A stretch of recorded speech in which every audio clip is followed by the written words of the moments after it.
Welcome to the Fear and Greed Afternoon Report for Thursday, the 11th of May, 2023. I'm Sean Aylmer.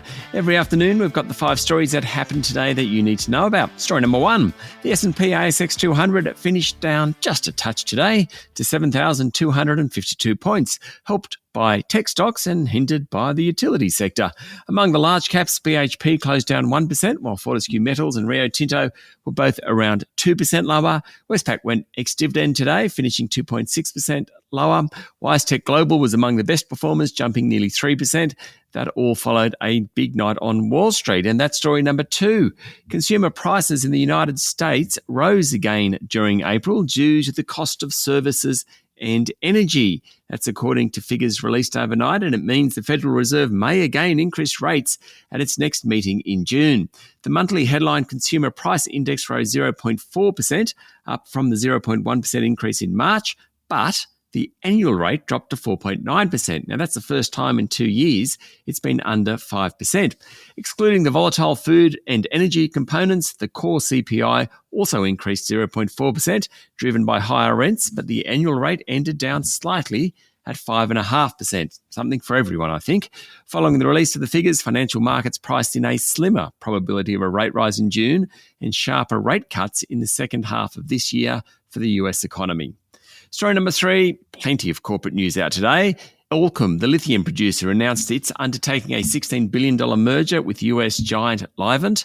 Goodman Group upgraded its outlook. Outdoor and sports company KMD Brands named former Crocs executive Megan Welsh to head its camping and hiking brand Kathmandu.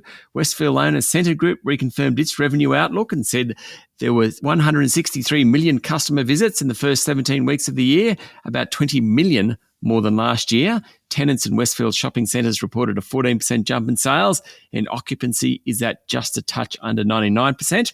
Gold producer Silver Lake Resources share price fell 6% after it outlined a revised bid to acquire St Barbara's Gwalia mine in Western Australia.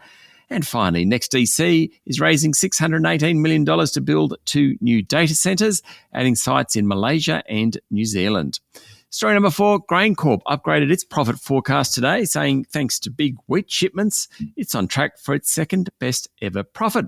The grain handler and marketer's share price jumped 10% after it upgraded its earnings forecast by about 20%.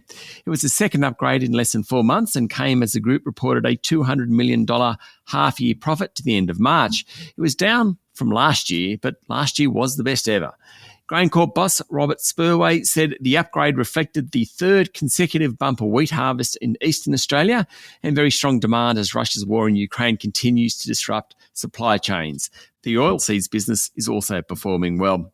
And finally, story number 5, explosives and chemicals manufacturer Orica has recorded a 30% plus jump in both revenue and pre-tax earnings. Managing Director and Chief Executive Sanjeev Gandhi said the result reflected hard work from last year. He said market conditions are challenging, but sustained high commodity prices have fueled demand for Orica's products and services.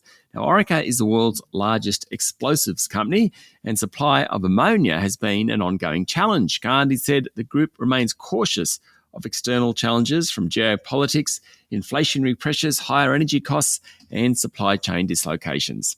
That's it for the afternoon report for Thursday, the 11th of May, 2023. Michael Thompson and I will be back tomorrow morning with the Friday edition of Fear and Greed. I'm Sean Aylmer. Enjoy your evening.